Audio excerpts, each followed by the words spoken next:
This is a quick run through for the lab. So you have a piece of magnesium and I have folded it because I want it to fit into this cage. So you need this weight, and then you place it inside. So I'm going to expand the cage a little bit, slide it inside, close it up. So now my magnesium is inside this cage of copper.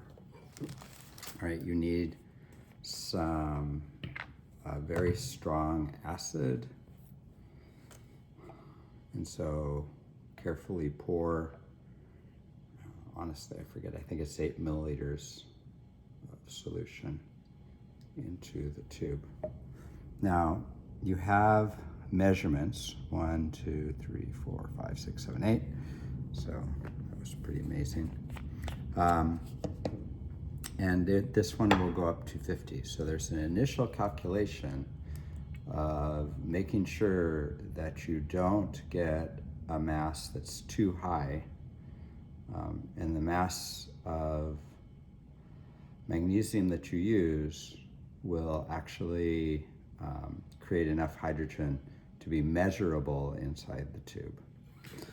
So I'm pouring distilled water in, and there's a density difference between water and the acid. So the acid's going to stay down here, and the water is going to stay at the top. And I'm using distilled water, although that doesn't matter.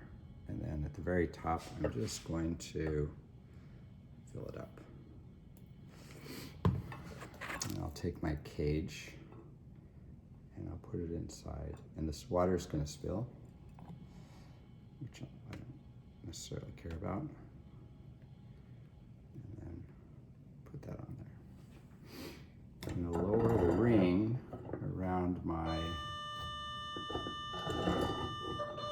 water container so that doesn't fall. And then I'm going to put my finger on here and then insert the tube inside. Let's see, there, a little bit clearer. All right, you should be able to see the acid descending towards the cage. And at this point, when the acid reaches that far down, the reaction will begin. I'm gonna lift this up a little bit. And the reaction will start making gases. There's a little bit of gas. And that gas will fill the eudiometer, and we'll be able to measure the volume of gas being formed, because it'll push the water down and out. Again, you may see water spilling if you didn't empty enough of the container water, or if it was too full. That's what we're doing. So that's the reaction and essentially the entire lab. Follow the directions and do what the lab says,